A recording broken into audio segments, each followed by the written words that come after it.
Hello dear students, आज हम आपको बताने वाले हैं कि आपको एग्जाम्स की प्रिपरेशंस कैसे करनी है और ये कुछ की पॉइंट्स आपके एग्जाम्स में नंबर अच्छे लाने के लिए आपको बहुत ज़्यादा इम्पोर्टेंट है। सबसे पहले अपना टाइम टेबल बनाएं।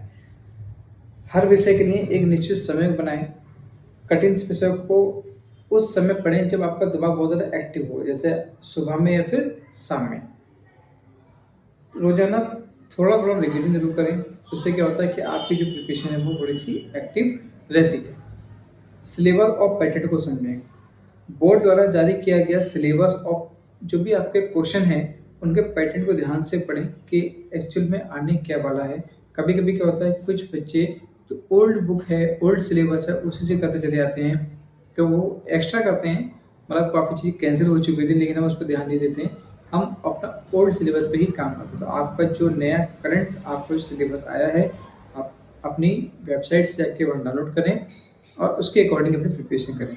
पिछले सालों के जो पेपर हैं उनको देखकर समझिए कि किस टॉपिक से कितने प्रश्न, कितने मार्क्स वाले क्वेश्चन यहाँ पर पूछे जाते हैं। तो आपको बार बार ध्यान रखना चाहिए कि जब तक क्वेश्चन कहाँ से आ रहे हैं, तो आपको वहाँ पे क्वेश्चन आने के चांसेस बहुत ज़्यादा बनते हैं।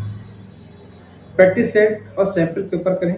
इस समय मार्केट में practice set and sample paper आ चुके हैं। जैसे अगर आप 10th के हैं तो विद्या के आ चुका है, अरिहंत का आ चुका है और ओसवाल का आ चुका है। ऐसे काफ़ी सारे मार्केट में आ चुके हैं और भी काफ़ी सारे पब्लिकेशंस हैं, एडुकेट वगैरह सारे सारे हैं। तो आप वहाँ से भी जाके एक बार देख सकते हैं, तो आपको वहाँ पे मार्केट में चीज़ें मिल जाएंगी। उसके टाइम मैनेजमेंट और राइटिंग स्पीड दोनों में सुधार होता है। उससे आपको पता रहता है कि मुझे कितना टाइम में कितना कवर करना है, तो बहुत ज़्यादा आपको हेल्प मिलती है। छोटे छोटे नोट्स बनाएं। फॉर्मूले हो गए, आपके डेफिनेशन हो गई, और जो महत्वपूर्ण जो इसकी डेट्स होती हैं, इंपॉर्टेंट डेट्स होती हैं, ईयर वगैरह होती हैं, उनको एक की पॉइंट्स बनाएं जो आपको एग्जाम टाइम में आपको रिवीजन करने में बहुत ज़्यादा हेल्प करती हैं। और रिवीजन के समय ये नोट्स आपके लिए बहुत ज़्यादा हेल्प करते हैं। ब्रेक लेते रहें, लगातार भी नहीं पढ़ना है जिससे आपकी बॉडी थकती है। अगर आप समथिंग 1 से 1.5 घंटे पढ़ते हैं तो बीच में आप 5 से 10 का ब्रेक ले लें, ठीक है, जिससे थोड़ा सा मन, आपका जो माइंड है वो एक्टिव रहे। आप प्रॉपर नींद लेनी चाहिए। अगर आपने नींद नहीं ली है तो आपको बहुत ज़्यादा थकावट होगी और आप जो नया पढ़ना चाहते हैं वो माइंड में आपको स्टोर नहीं होगा। तो कम से कम 6 से 7 घंटे की नींद जरूर लें। अपना कॉन्फिडेंस बना रखें कि हाँ मैं ये कर सकता हूँ, ये मैं कर सकती हूँ। तो उससे क्या होता है कि हमें एक पॉजिटिव वाइब्स आती हैं। और पहले से कहते नहीं मुझसे तो ये नहीं हो पाएगा, कुछ नहीं हो पाएगा, तो भी आपको बहुत ज़्यादा थोड़ा सा निगेटिविटी माइंड में बन जाती है।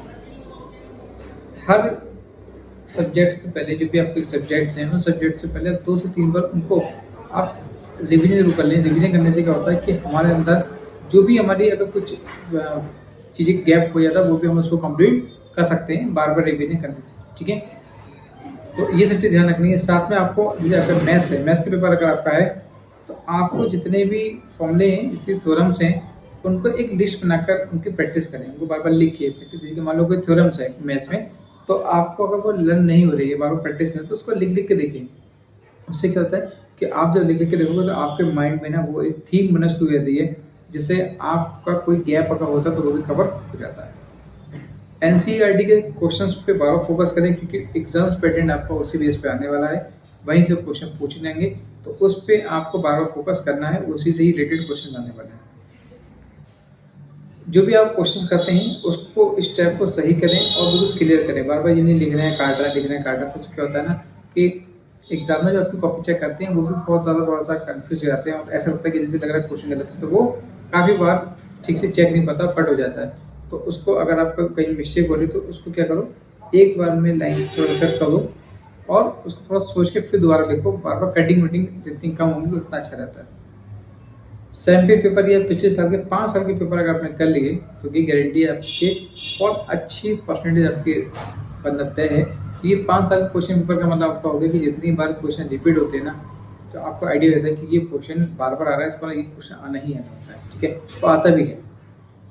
साइंस में भी ये करना है आपको। जो कुछ फॉर्मुलेज हैं, कुछ इसके कुछ यूनिट नोट्स होते हैं, वो आपको लर्न करने के लिए आपको फायदा रहेगा। वो आपके ही डायग्राम वगैरह बना कर रख लिया आपने। कुछ की पॉइंट्स होते हैं, पीएमएस, पर्सनल मेथड सिस्टम, ये आपको खुद का बना के रखना पड़ेगा। एग्जाम टाइम में आपने फटाफट उसको देखा और आपके माइंड में पूरी एक थीम बन गई कि अच्छा जी यही चीज़ें।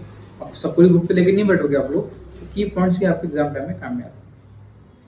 केमिस्ट्री में आपको रिएक्शन और ये जो वैलेंसी वाले क्वेश्चन है तो फोकस करना होता है बहुत ज़्यादा। और बायोलॉजी में क्या करना होगा आपको, बायोलॉजी में जितने डायग्राम्स हैं इनको बना बना कर देखिए, क्योंकि डायग्राम जितने बना कर देखोगे उनके नेमिंग आपको याद रहेंगे। और मैं आपको एक तरीका और बता रहा हूँ डायग्राम बनाने का। आप पे अगर ब्लैक और ब्लू पेन यूज़ करते हो तो कोशिश कीजिए ब्लैक पेन से अगर डायग्राम बना रहा हो तो ब्लू पेन से उसके नेमिंग कीजिए, और ब्लू पेन से डायग्राम बना रहा हो तो ब्लैक पेन से नेमिंग कीजिए, ताकि वो आपकी जो नेमिंग है वो अच्छे से वहाँ पे शो हो। और हर चैप्टर में जो लास्ट में उनके जो क्वेश्चंस हैं उससे रिलेटेड उन क्वेश्चन को जरूर प्रैक्टिस कीजिए, जिससे आपको ये भी आइडिया होगा कि क्वेश्चन जो होता है वो आता किस टाइप से। नेक्स्ट आपका है सामाजिक विज्ञान में, आपको सोशल साइंस में क्या होता है कि हर चैप्टर में आपको क्या करना है कि जितने भी ज्योग्राफी रिलेटेड जितने भी मैप्स हैं आपको उनको प्रैक्टिस करना है। हिस्ट्री में जो भी इनकी डेट्स हैं, उनकी जो घटनाएं फिनोमिना सब उन सबको फोकस करना है। और सिविक्स में जो भी कॉन्स्टिट्यूशंस के, संविधान के जितने भी राइट्स हैं उनको आपको एक जगह लिख लीजिए, जिससे आपको बार बार कन्फ्यूजन ना हो। आपको एक बार अच्छे से थीम बना के उसको माइंड में सेट कर लीजिए, आपको कभी भी नहीं बोलोगे। इंग्लिश बहुत ज़्यादा स्कोरिंग मार्क्स होता है ये भी। तो क्या करना है इसमें, पहले तो आपको राइटिंग सेक्शन में जो लेटर हो गया, पैराग्राफ हो गया, रिपोर्ट्स हो गए, ठीक है, इनकी डेली प्रैक्टिस करना है। इससे क्या होता है कि जब रीडिंग पैसेज के लिए आप क्या होता है आप अपने फिक्स कर लें, टाइम को भी फिक्स कर लें। ग्रामर रूल्स जैसे टेंस हो गया, वॉइस, नरेशन, इनको रोज प्रैक्टिस करें, क्योंकि ये ऐसा नहीं कि मैं एक दिन लिया, एक बार में सब कुछ कवर कर लिया और अब ठीक है। जितनी प्रैक्टिस करते हैं तभी रूल्स याद होते हैं। प्रैक्टिस एक दिन में रूल्स कोई भी मैथ्स के हों, साइंस के हों, किसी के भी हों, याद होते हैं। आपको लर्न जब भी होंगे उसकी प्रैक्टिस करोगे। लिटरेचर में क्या करना है आपको, जो इसकी जो भी स्टोरी होती है, कहानियाँ होती हैं, इनकी जो जितनी भी समरी है और जितने भी थीम है इनको जरूर याद करें। जब आपको चैप्टर की थीम लर्न हो गई तब आपको क्वेश्चंस को लिखने में बिल्कुल दिक्कत नहीं आएगी।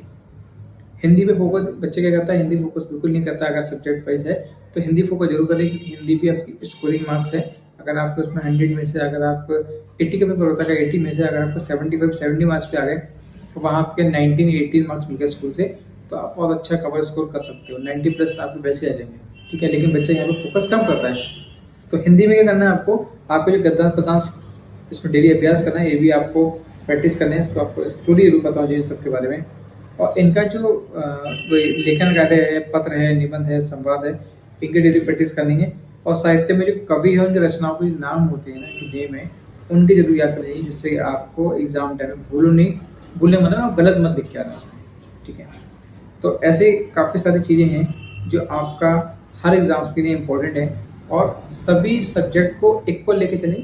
बच्चे क्या सोचते हैं कि ठीक है मैथ साइंस है तो उस पर ज़्यादा फोकस करते हैं, तो मैथ साइंस से जो है ना वो भी आपका 200 मार्क्स में आएगा ओनली। बाकी जो 400 मार्क्स है, 400 नंबर है, वो तो आपके और सब्जेक्ट से कवर होने ना, तो उनको कैसे कवर करोगे। और परसेंटेज में तो एक ही नंबर बहुत ज़्यादा अच्छी मायने रखता है ना, तो उसके लिए आपको सभी सब्जेक्ट पे अपना इक्वल टाइम देना है। कॉन्फिडेंस इतना भी नहीं होना है कि अरे ये तो मैं कर लूँगा।